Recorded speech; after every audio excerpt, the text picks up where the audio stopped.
የአሜሪካው መሪ ለ20 አገራት መሪዎች ስለ አጠቃላይ ሁኔታው እንዲሁም ስለ ዋና ዓላማና ጎላቸው መጠነኛ ማብራሪያ ከሰጣቸው በኋላ ጥያቄዎቻችሁን እቀበላለሁ፣ በአሁኑ ብቻ ሳይሆን ባለፈው ጉባኤ ልታነሷቸው የነበሩትን ጨምሮ ማለቴ ነው ካለ በኋላ ከሚታዩት 15 ያህል እጆች አይኑ ያረፈበትን መርጦ እድል ሰጠው። አመሰግናለሁ፣ ታላቅነትና ክብር ለልዑላችን ሲል የጀመረው የኢንዶኔዥያው መሪ ነበር። አመሰግናለሁ፣ ታላቅነትና ክብር ለልዑላችን። ጥያቄዬ እንግዳ በሆነብኝና ትኩረቴን በሳበው በሄኖክ መጽሐፍ ዙሪያ የሚያጠነጥን ነው። ለምንና እንዴት ነው ከዋናው መጽሐፍ ቅዱስ እንዲወጣ የተደረገው? ያን ማድረግ ያስፈለገውና የተቻለውስ እንዴት ነው? እንደገባኝ መንፈሳዊ መጽሐፍ ነው። ከሌሎች መንፈሳዊ መጽሐፍት የሚለየው በምንድን ነው? ለምንስ ያን ያህል ትኩረት ተሰጠው? እዚህ ድረስ አስፈላጊ ከሆነስ ሙሉ በሙሉ በእኛ እጅ ብቻ እንዲኖርና በሌሎች እጅ እንዳይገኝ ለምን አልተደረገም? በፊት ሳይቻል ቀርቶ ከሆነስ አሁን ለምን አናደርገውም? የሚል ሲሆን ሌላው ከዚሁ ጋር የተያያዘው ጥያቄ መጽሐፉ ለምንና እንዴት ኢትዮጵያ ውስጥ ተገኘ? ሄኖክ የጻፈበት ቋንቋና ፊደልስ ምንድን ነው? ለምንስ ኦሪጂናሉ መጽሐፍ አሁን ለኛ አይሰጠንምና አናጠናውም? መጽሐፉንስ እንዴትና መቼ ነው ማግኘት የተቻለው? የሚል ነው።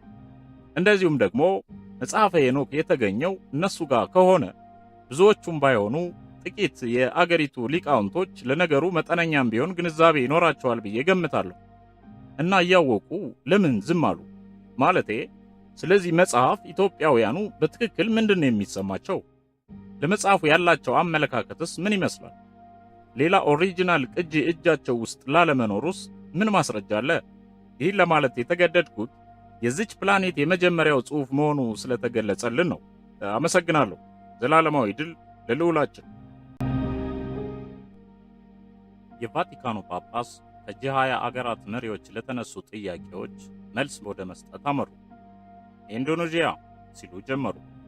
የመጀመሪያው ጠያቂ የኢንዶኔዥያው መሪ ነበርና መጽሐፈ ሄኖክ የተባለው የዓለማችን የመጀመሪያ የሰው ልጅ ጽሕፈት ነው። ይህ ብቻውን ለየት ያደርገዋል። የመጀመሪያ ሆኖ በዚያች አገር ቋንቋ ብቻ መገኘቱም እንደዚያው። ሄኖክ ራሱም ቢሆን የሰው ልጅ ሆኖ 100% አእምሮውን የተጠቀመ ሰው ነበር። የሰው ፍጡር ከ20% በላይ አእምሮውን አልተጠቀመም። ሄኖክ ግን 100% የአእምሮውን አይኪው የተጠቀመ ብቸኛውና የመጀመሪያው ሰብአዊ ፍጡር ነበር።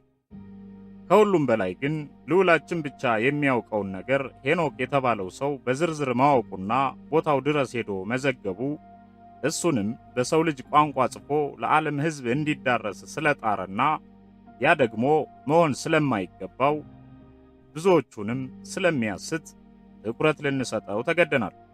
በውስጡም ከሞላ ጎደል የሰው ልጅ የበላይ አካል ነኝ የሚለው አካልና የተከታይ ጭፍሮቹ አጠቃላይ አሰራርና ተግባር ተገልጦበታል።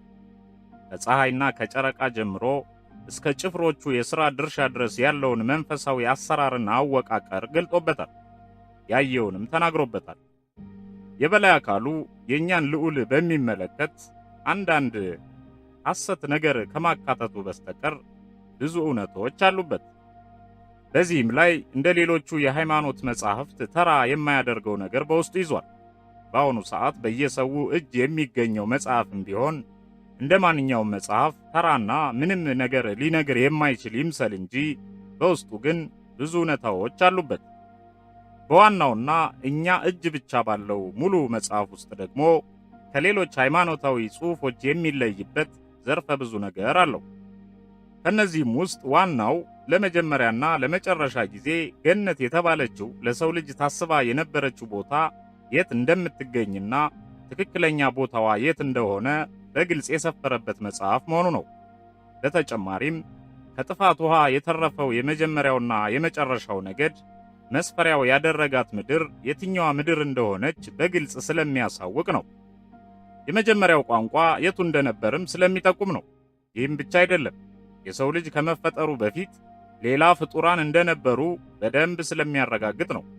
የሰው ልጅ በተፈጠረ ማግስት እነዚያ ልዩ ፍጡራን ማለትም መጽሐፍ ቅዱሳቸው በደፈናው ኔፍሊም ብሎ የጠራቸውና ከሰው ልጆች ጋር ወሲባዊ ግንኙነት ፈጽመው የተዳቀሉ በኋላም የልዑላችንን ዓላማ ደግፈው ከጎኑ የቆሙ ረቂቅና ሱልጡን የነበሩ ፍጡራንን አመፅ ተንትኖ ስለገለጸበት ነው።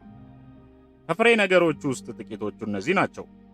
እነዚህ እውነታዎች ደግሞ ለልዑላችን ደህንነት ሲባል ሳይታወቁ መቆየት ነበረባቸው።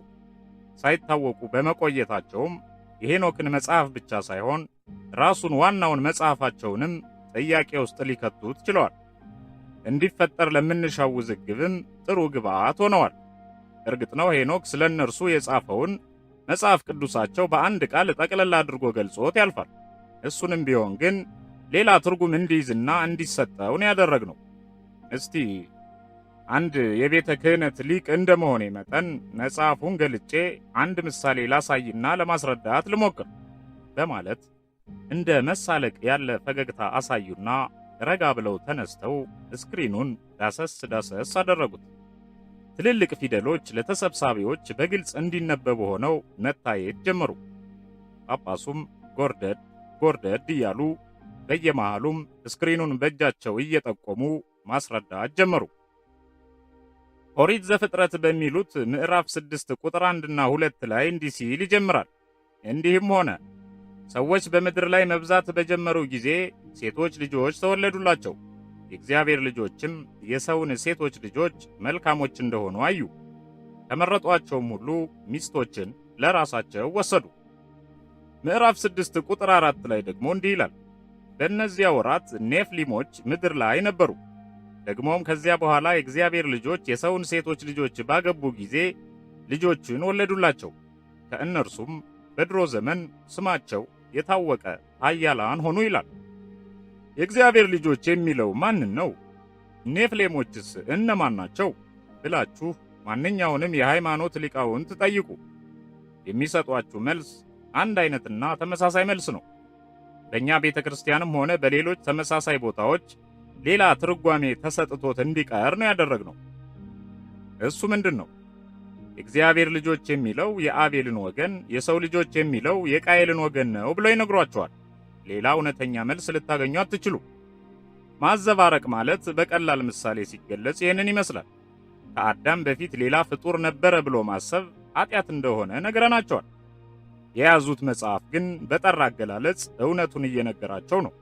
መቀበል ያለባቸው ግን እኛን ነው። እንዴት አድርገው አስበውት ነው? የአቤልን ልጆች የእግዚአብሔር ልጅ፣ የቃየልን ልጆች የሰው ልጅ ብሎ የሚሰይምና የሚጠራ አካልስ እንዴት ይኖራል? ልዩነትስ እንዴት በዚህ ይገለጻል? ብለው መጠየቅ ይችሉ ነበር። ያን እንዳያደርጉ ያደረግነው እኛ ነን። በጣም ጥቂቶች ደግሞ የሄኖክን መጽሐፍ ጠቅሰው ኔፍሊሞች የወደቁ መላእክታን ናቸው የሚል እውነተኛ ምላሽ መስጠት ጀምረዋል። ይህን ምላሽ መስጠት የጀመሩት መጽሐፈ ሄኖክን ካዩ በኋላ ነው። በዚህች አንድ አረፍተ ነገር ይህን ያህል ለውጥ ያመጣ ከነበረ ሙሉ የሄኖክ መጽሐፍ ቢካተት ደግሞ ምን ያህል ኪሳራ ይደርስብን እንደነበር አስቡ። በአሁኑ ሰዓት ይህ በእኛ ዓላማ ላይ የሚፈጥረው ችግር የለም። ለረጅም ጊዜ ሳይታወቅ መቆየቱ ግን ጠቅሞናል። የወደቁ መላእክት ተብሎ መገለጽ የተጀመረው የሄኖክ መጽሐፍ ከተገኘ በኋላ መሆኑን ልብ በሉ። ለማንኛውም የዚህ ጥያቄ እውነተኛ ምላሽ ያለው በሄኖክ መጽሐፍ ብቻ ነው። መጽሐፈ ሄኖክ ስለ እነዚህ ስለ ኔፍሊሞች እንዲህ ሲል እውነታውን አስቀምጧል። መጽሐፈ ሄኖክ ምዕራፍ 5 ቁጥር 69 ላይ ሄኖክ የልዑላችን ደጋፊ የሆኑ ኔፍሊሞችን ለማግባባት እየተላላከ በሚለማመጣቸው ወቅት የነበረውን ሁኔታ ያሳየናል። እንዲህ ይነበባል። ወደዚህ ቅረብ፣ ቃሌንም ስማ፣ ለእነርሱ ለምትለምንላቸው ለላኩህ ለኃጢአት ለሚተጉ ለደቂቀ ሴትም ሄደህ ንገራቸው። እናንተ ለሰው ልትለምኑ ይገባችሁ ነበር፣ ሰው ግን ለእናንተ ሊለምንላችሁ አይገባውም ነበር ይላል። እንዲህ እያለም የሰው ልጆችንና የኔፍሌሞችን ልዩነትና አንድነት በይፋ እየተነተነ ይቀጥላል። ያም ሆኖ መጽሐፈ ሄኖክ በዓለም ላይ ባሉ መጽሐፍ ቅዱሶች ውስጥ እንዳይካተት ስላደረግን ማንም ልብ ሊለውና የመጽሐፉ አንድ አካል አድርጎ ሊቆጥረው አልቻለም። ትልቅ ሥራ የምንለውም ይህንና ይህን የመሳሰለውን ነው። በዚህ አንድ ምሳሌ ሌሎቹን ሁሉ ነገሮች ጠቅልላችሁ ማሰብና ስለ ሁኔታው መረዳት ትችላላችሁ። ሄኖክ ስለነበረበት ዘመን ብቻም ሳይሆን ስላልነበረበት የኋለኛ ዘመን ሳይቀር ጽፏል። ኢየሱስ ስለተባለውም ቀድሞ የጻፈው ሄኖክ ነው። በአጭርና በግልጽ ቋንቋ የመጀመሪያውን መጽሐፍ ቅዱስ የጻፈው ሄኖክ ነው። ሌላው ሁሉ ትርፍ ነው። የሄኖክ መጽሐፍ ከብሉይ ኪዳን በፊት የተጻፈ ነው። ከጥፋት ውሃ በፊት የተጻፈ ነው። ሄኖክ ራሱ የአዳም 7ኛ ትውልድ ነው። ስለ ልዑላችን ተከታዮች ማንነትና ምንነት የተዘረዘረበት መጽሐፍ ነው። ስለዚህ ትኩረት ሰጥተነዋል።